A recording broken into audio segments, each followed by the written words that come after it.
The mystery in the language. Why does Japanese sound so distinct? It isn't tonal like Mandarin. Instead, it flows almost musically, with syllables like desu, ryo, and sha sliding together. It layers politeness into grammar, and names things other languages overlook, like komorebi, sunlight filtering through trees. But where did this voice come from?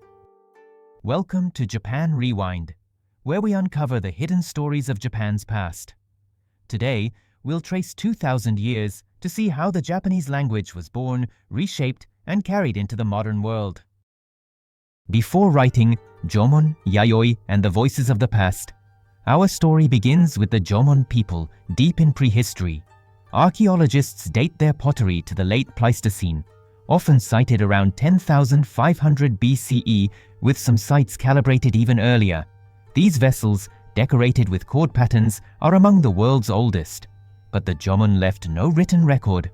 What did their language sound like when they sang, prayed, or told stories? We may never know.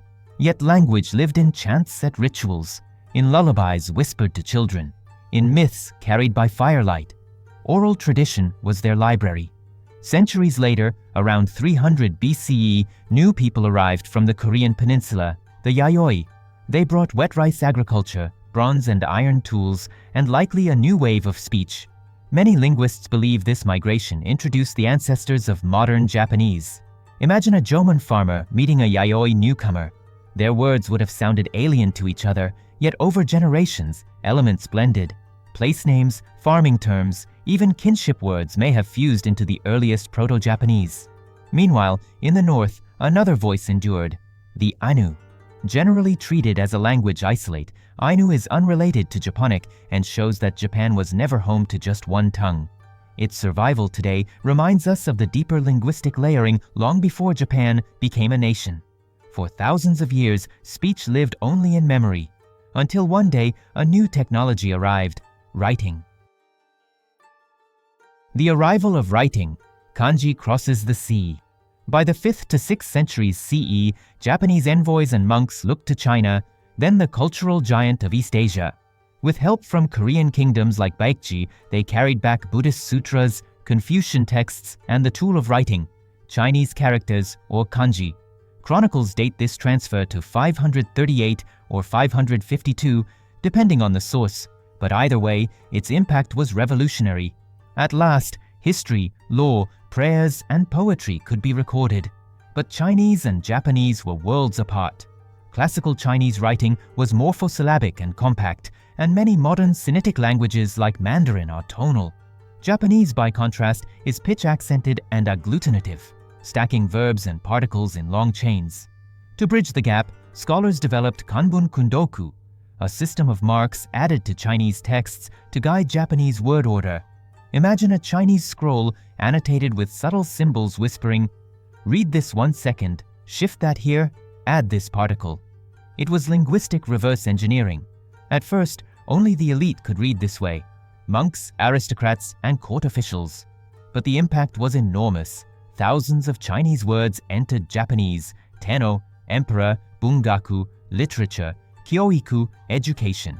By dictionary headwords, Sino-Japanese compounds make up slightly more than half of the lexicon, much like Latinate vocabulary in English. Yet in everyday conversation, native Japanese words remain equally central. Still, kanji alone could not capture native grammar or the rhythm of daily speech. Japan needed a system to write its own voice. Hiragana and katakana, writing Japan's voice.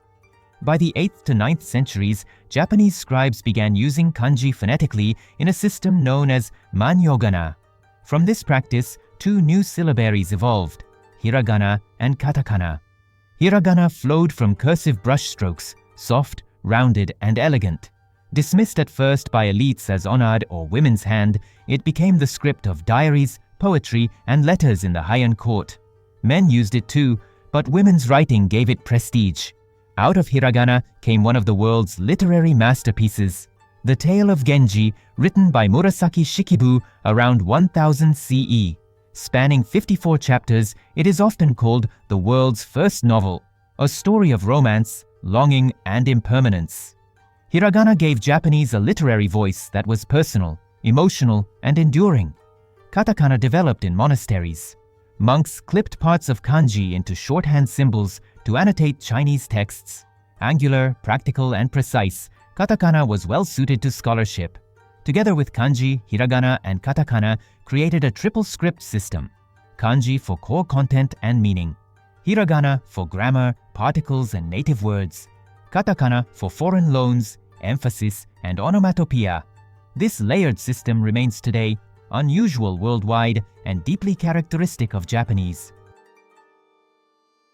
Language of the court, Heian elegance. In the Heian period, 794 to 1185, the imperial capital of Kyoto became a world of refinement. Court life revolved around poetry contests, seasonal rituals, and whispered intrigues behind painted screens. Here, language blossomed. Men still studied Chinese, but women wielded hiragana with brilliance. Their diaries and poems reveal voices that were witty, candid, and subversive. In the Pillow Book, Sei Shonagon listed things that make one's heart beat faster. In the Tale of Genji, Murasaki captured the psychology of love and loss with unmatched subtlety. This era crystallized aesthetic ideals such as mono no aware, the bittersweet awareness of impermanence. Yugen, a notion of subtle, profound grace, would later be refined in medieval No theatre by Zeami, but its roots echo the Heian sensitivity to the ineffable. The Heian court transformed language into high art. Yet beyond the palace walls, another class was rising, one that would shape speech into a code of hierarchy and survival. The samurai voice, rank, power, and politeness. By the medieval era, the samurai had become Japan's ruling class, and with them came new expectations in speech. Language was no longer just art, it was armor. It signaled who you respected, who you outranked, who you served. This entrenched the use of keigo, or honorific speech, which had existed earlier but became indispensable under strict hierarchies. Son keigo, respectful forms to elevate others. Kenjogo, humble forms to lower oneself. Teinego, neutral polite forms. Even a simple verb like to eat, split into layers. Taberu, neutral. Meshiagaru, respectful. Itadaku, humble. That last form lives on in itadakimasu, the humble thanks spoken before meals. Samurai trained with swords, but also with words. Their precision in speech spread outward. Merchants addressed clients with keigo, artisans used it with patrons, and peasants adjusted their words before authority. Japanese became a social map, a map still navigated in conversation today. Commoners, dialects, and isolation. Outside courts and castles, Japan was a patchwork of dialects shaped by mountains and seas. In Osaka and Kyoto, Kansai-ben had a playful, rhythmic lilt. In the far north, Tohoku-ben was slower, nasal, and sometimes hard for outsiders to follow. In Kagoshima, dialects were so distinct that even other Japanese often struggled. And in Okinawa, the Ryukyuan languages formed the other branch of the Japonic family, not mutually intelligible with Japanese. During the Edo period, the Sakoku policy restricted foreign contact and regulated domestic travel. Most villagers lived and died near home. Yet the roads were not silent. Pilgrimages, bustling markets, and the Sankinkotai processions of daimyo kept them alive. At the same time, literacy spread through terakoya, small temple schools teaching kana, arithmetic with the soroban, and moral texts. By the late 1700s and 1800s, estimates place literacy at 30 to 50%, unusually high for a pre-modern society, though with clear regional and gender differences. Still, there was no single correct Japanese. That changed in the Meiji period from 1868, when reformers promoted a Tokyo-based standard language. The Genbun Ichi movement, compulsory schools, the army, and later NHK radio and newspapers spread Hyojango across the nation. A language of layers, the puzzle of modern Japanese. Today, Japanese remains richly layered. On any page, you'll see kanji for nouns and core ideas, hiragana for grammar and particles, katakana for foreign words, emphasis, and sound effects. Thousands of homophones make kanji essential. Kami can mean paper, hair, or god. Only context and characters reveal the meaning. and Japanese borrows constantly. From Portuguese, pan, bread. From Dutch, brew, beer, and garasu, glass. From German, arubaito, part-time job.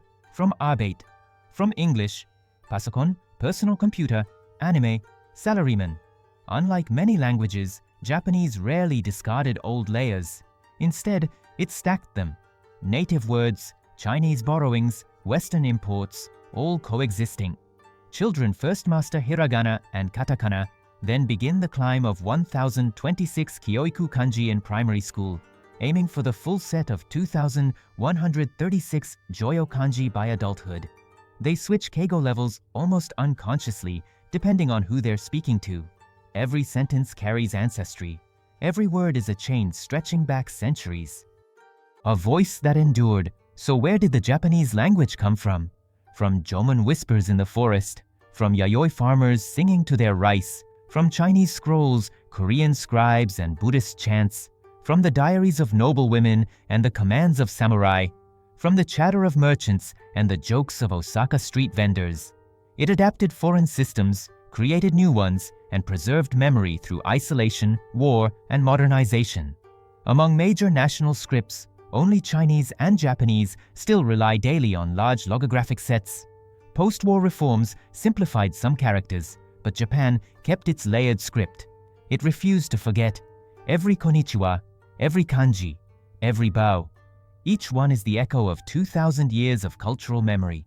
If you enjoyed this journey through Japan's linguistic history, please give this video a thumbs up and subscribe to Japan Rewind for more hidden stories from Japan's past. What aspect of Japanese language evolution surprised you most? Let me know in the comments below. And if you're curious about other fascinating chapters in Japanese history, check out our playlist where we explore everything from ancient samurai traditions to the secrets of Japan's lost civilizations. Until next time, keep rewinding through Japan's incredible past.